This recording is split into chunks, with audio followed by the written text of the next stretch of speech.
We've rarely seen the kind of feedback we saw when Governor Mike DeWine and the lawmakers of Ohio decided to deem natural gas green energy.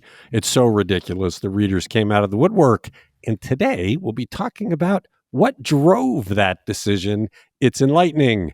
It is Today in Ohio, the news podcast discussion from cleveland.com and the Plain Dealer.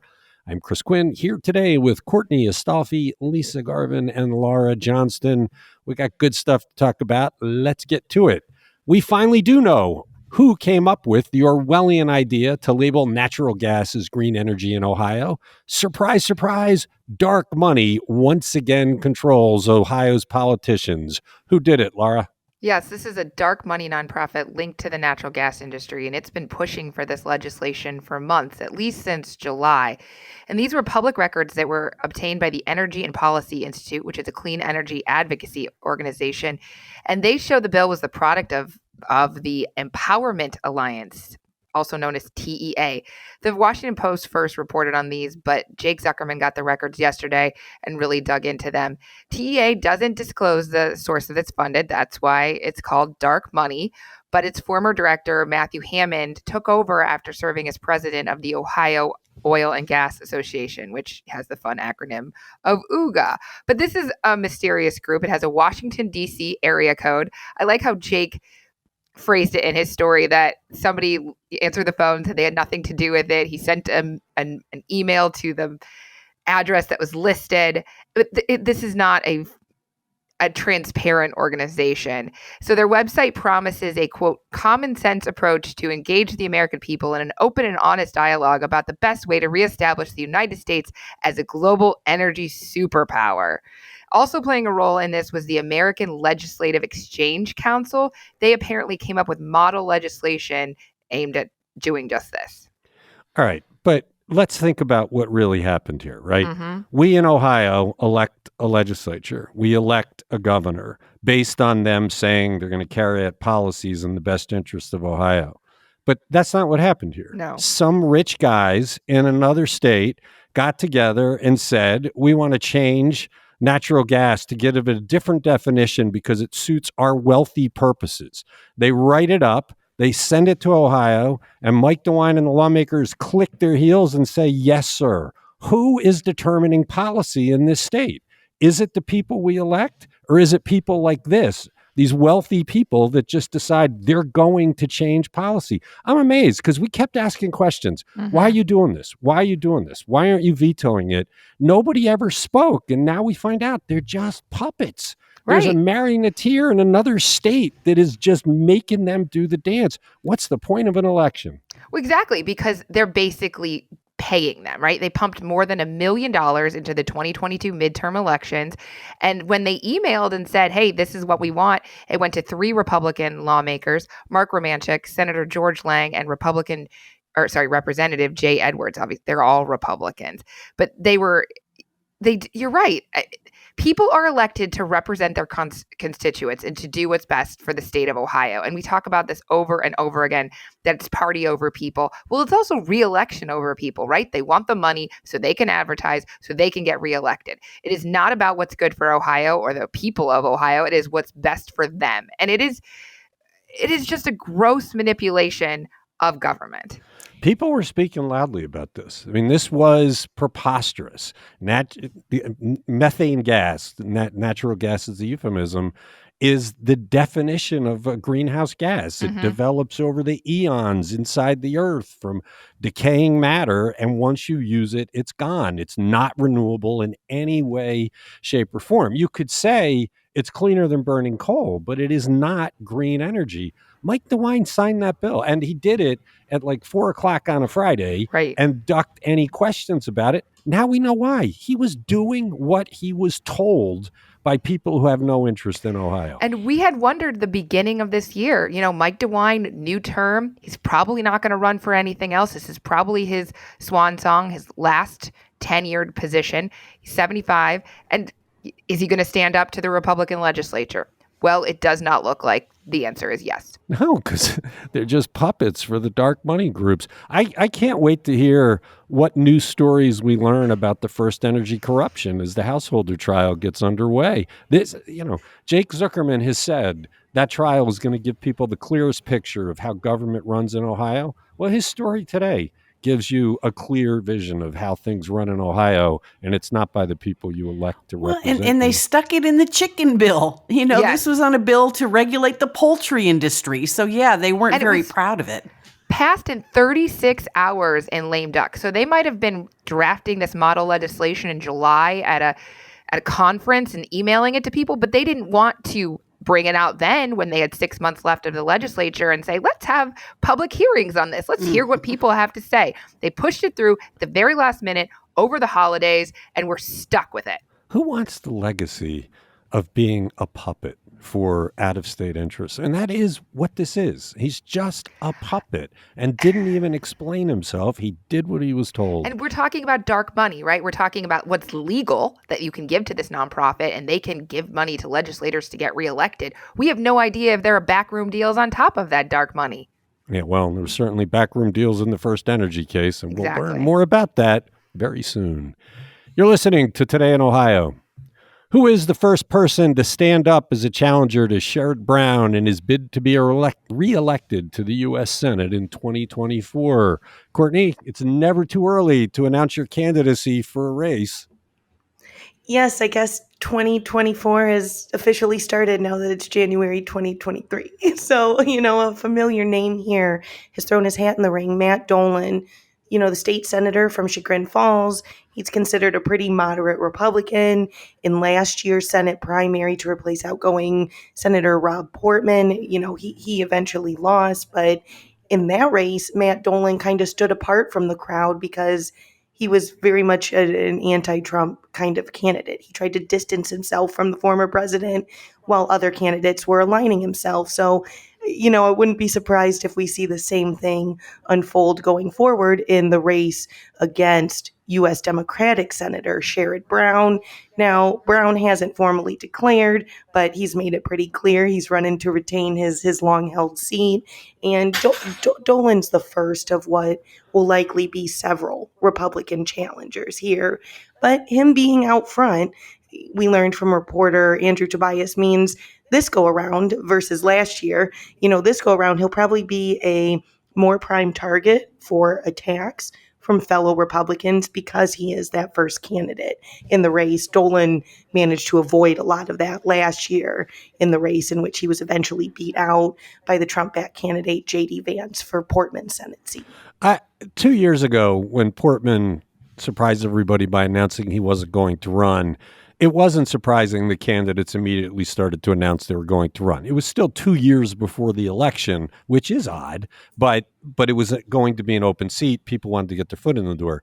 This isn't an open seat. Sherrod Brown has proven a formidable candidate against all comers since he started. This is going to be the fourth time the Republicans try to take him down.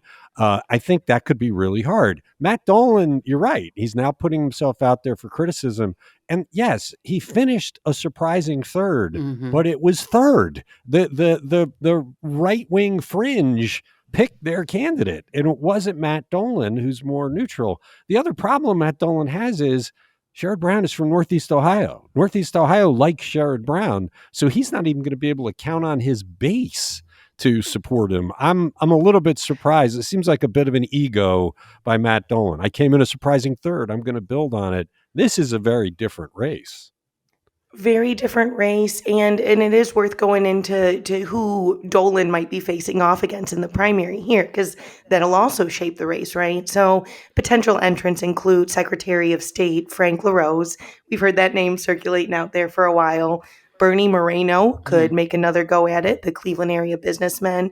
And there's a handful of other folks, including U.S. Rep. Warren Davidson, who could throw in here. But, as Andrew talked to Dolan, kind of reflecting on the last race and what that could mean for the upcoming race, he said his takeaway from last year was that Ohioans want someone who has an experience being conservative, listens to both sides, and make sure that legislation helps Ohioans. That's the ultimate goal. That's what he But took that- away from last Yeah, election. I mean, that didn't happen. We got J.D. Right. Vance. That's not what we got at all. That's not what Ohioans voted for. What is he drinking?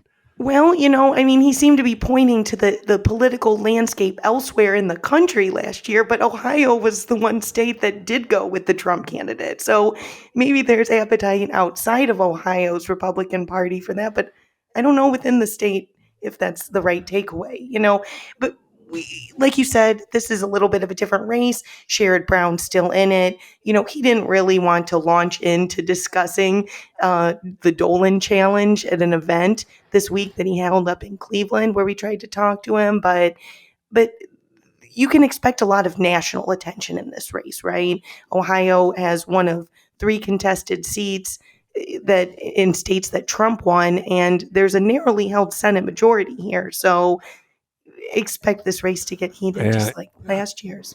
Incumbency matters, though, in these races. And so this isn't like the J.D. Vance, Tim Ryan. This is a very different. I'm surprised that Dolan, I just am always surprised at the egos and how it affects decision making. This is not the same as last time around.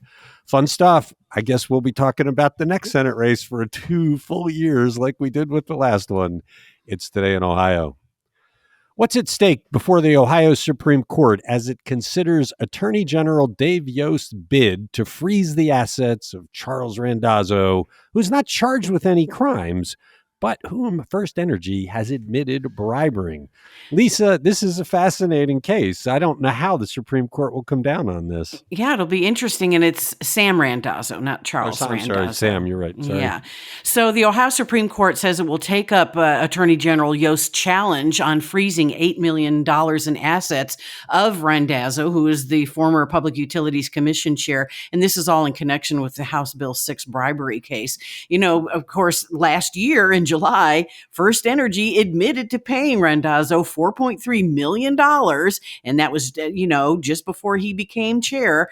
So Yost amended a civil lawsuit that he filed against First Energy to include Randazzo as a co-defendant. He asked a Franklin County Common Pleas judge to freeze up to $8 million in Randazzo's assets. Now, that was granted, but it was overturned by the 10th District Appeals Court. They said that there was no viable explanation for the seizure, but Yost was, he did it because he feared Randazzo would try to liquidate these assets. And as we need to state, Sam Randazzo, even though his home was raided by the FBI, he has not been charged and he has denied any wrongdoing. But Dave Yost is glad that the Supreme Court will hear his case. A spokeswoman for his office says that they're pleased that they will take it up. I'm still surprised Randazzo has not been charged because you do have First Energy saying, yeah, we bribed him. Here's the money we gave him.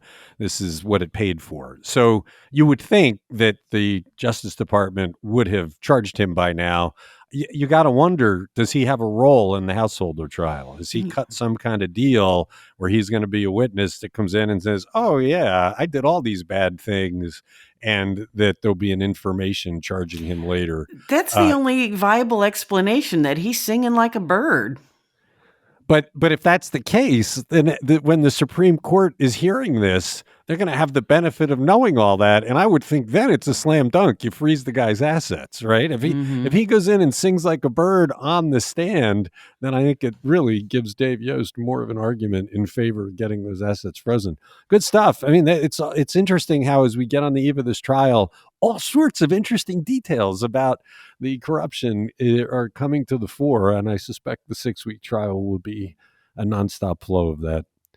You're listening to Today in Ohio. Laura, Ohio has more or less declared war on the Bradford pear tree. Why would Ohio be going after a basic fruit tree?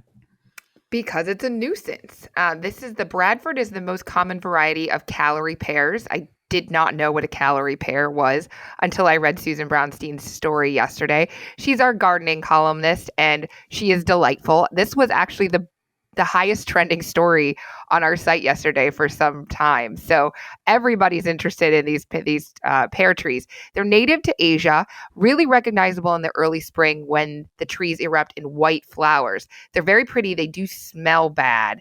And the trees were bred not to bear fruit. And they've been used as a popular landscaping tree since the 1960s because they grow really fast. They're pretty, but they have about a 20-year lifespan, and they have these problems where their growth, which was supported by fragile connections at the trunk, they would split and break during windstorms. They cause all sorts of property damage, cleanup headaches, and they can end up bearing fruit if they get cross-pollinated. And then you have this messy fruit, sharp thorns, and they're a non-native species. After looking at what happened with kudzu, after all of the Asian carp worries, they decided we are going to take action against these trees and ban them, which this happened. It took effect this year. I didn't know this was coming.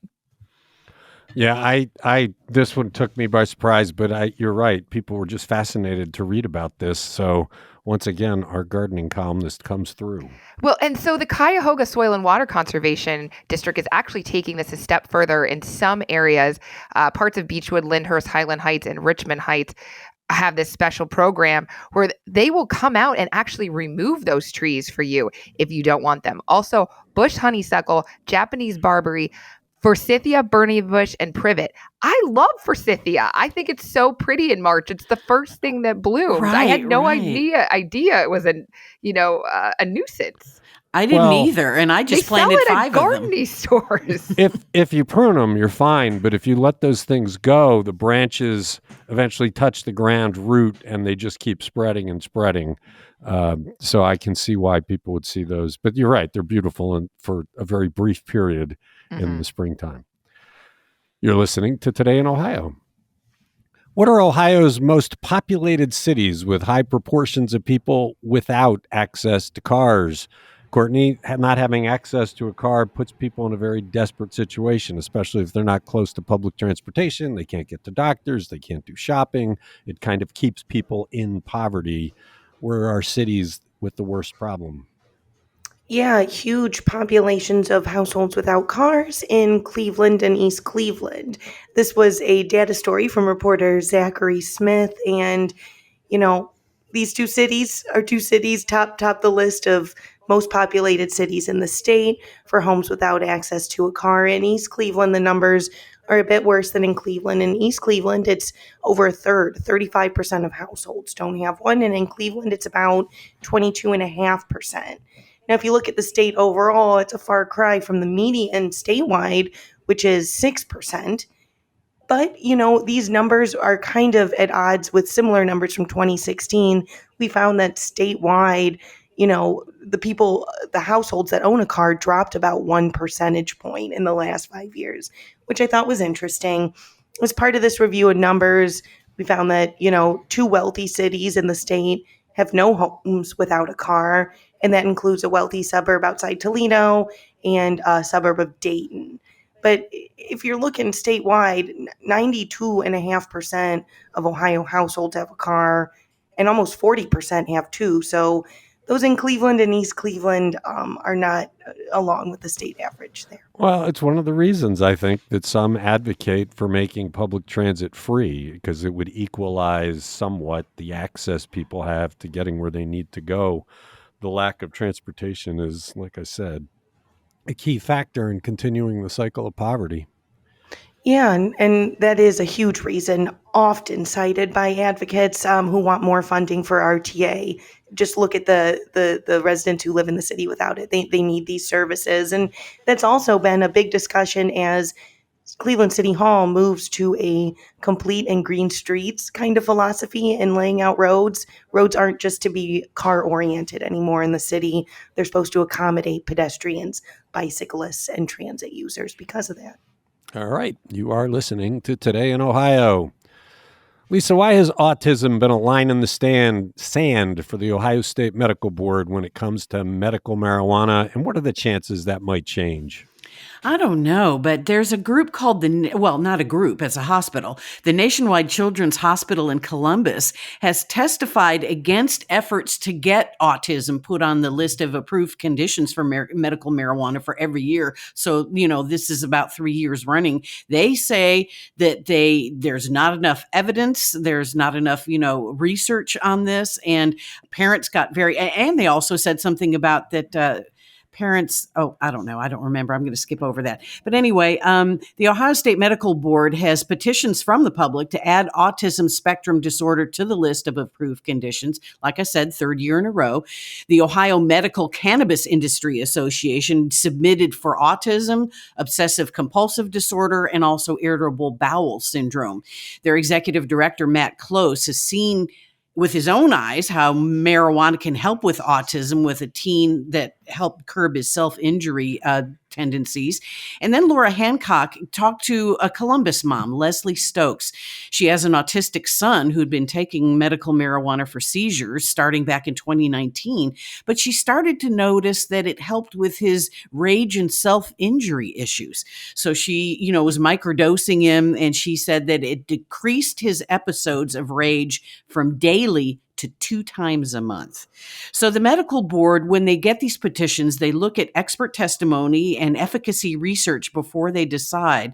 And they've only added 4 conditions since 2016, so they're not in a hurry to do this. I just don't understand why they've hesitated. They've put so many different conditions that have nebulous backgrounds in, and this is something that people feel strongly about. Why not give it the shot?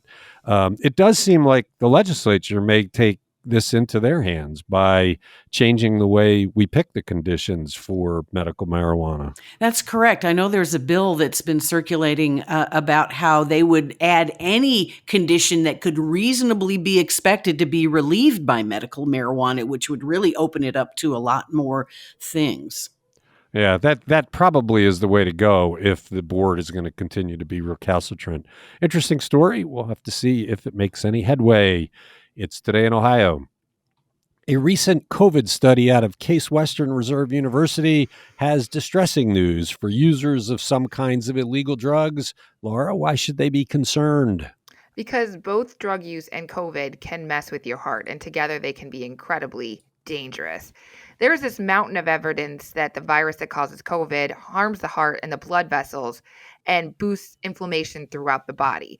And the CWRU study that was released in December, it shows that when you use drugs together and you have COVID, the risk of developing the inflammation of the heart is substantially higher. And that's called endocarditis. It can be fatal without treatment.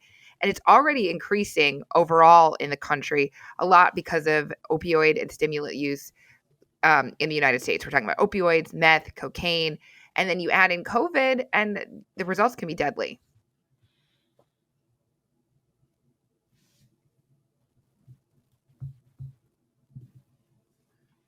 Sorry, I got noise outside my house. I've been muting. The Gretchen did stories about COVID recently that talked about how long COVID forms by taking up residence in different parts of the body. And for the heart, the long-term heart area, that's one of the thoughts is it takes up residence there and creates this issue. And we do know that certain drug use blows apart the heart. So this is scary stuff. It is. And it's just warning doctors to be very aware of this. About 3 million people in the United States meet this criteria for opioid use disorder. And 75% of the 91,000 drug overdose deaths in 2020 involved an opioid. So we already know opioids are a huge problem. So if somebody gets COVID, I guess that's a question the doctor should be asking immediately. All right, you're listening to Today in Ohio. Gretchen has another story we want to talk about. Hepatitis C has been wrecking people's lives for ages, but Gretchen reports that there is a cure. What did we learn from her story, Courtney? Yeah, Gretchen kind of reported this through the lens of a woman from Euclid, a 53-year-old mother and grandmother, Megan Kilbane, who had been dealing with hepatitis C since the 90s, but she came forward and she wanted to share her story to let other people who are dealing with the disease, know that there is a new generation of antiviral therapy out there. So when we look at this drug, they were first made available about 8 years ago. And at the launch, they were very expensive, pretty hard to get. A lot has changed in the last 8 years, and they're much more widely available now. And Megan Kilbane, who Gretchen spoke to for this story, she ended up undergoing treatment last May, and she's at a point now where her hepatitis C is considered cured, and she wants to get the word out about this. Gretchen in her reporting and Miss Kilbane from Euclid both talked about the stigma associated with hepatitis C. A lot of it comes down to getting transferred through intravenous drug use and through needles. And so you wrap up the stigmas associated with drug use and addiction and all of that baggage. And it leads a lot of people to not seek out treatment. And like Ms. Kilbane, if the last time you learned about treatment was 25 years ago when there was, you had to go through a bunch of injections for the better part of a year, this new treatment, you take drugs for a few months, and it can offer great success to folks. Yeah, it's a good news story, and the study came out about a month ago. I'm glad she caught up with it, because anybody that's dealing with that will want to know that there is hope. It's Today in Ohio. I'll be interested to hear what people think of the results of this next story. Tower City has gone through a long era of neglect, so it's news that 4 new businesses are opening there. Lisa, what's coming to the Terminal Tower shopping area, and is it enough to bring people back to a shopping center? I think that remains to be seen. But yeah, there are 4 new businesses, 2 of them food related and 2 of them kind of beauty related. So open now already is Media Luna Bakery, which I'm sorry, it's opening soon. They're going to be serving empanadas, arepas, and burritos. That's going to be in the food court. Couture Creations, which is a gourmet cupcake and cookie store. They do custom orders and bulk orders. They're going to be on the first floor between Public Square and Skylight Park. Their opening date is to be determined. The ones that are open already, the Lash Bag, which is eyelash extensions, skincare, and apparel by appointment, and they're next to Claire's. And then the Blush Gallery, which does photo shoots, makeup sessions, doing bridal packages, and they're going to feature products from local business owners, and that's open now on level 1. So this kind of continues maybe not steady flow, but a flow of, filling storefronts that have been empty over the last several months. I don't know, though. Is it enough to bring people back? Laura, you mentioned yesterday you had reason to go to Legacy Village recently, and you found the place to be as dead as could be, although I guess Crocker Park continues to thrive. Is anybody going to go through the hassle of driving downtown, parking in that horrible Tower City parking lot just to go to these stores? No, and I think what really hurts Tower City is the lack of people going into the office every day, right? Mm-hmm. I think the food court was doing really well because it was a spot you could get to on foot easily, get a large choice of, selection of food, eat quickly, and go back to your office.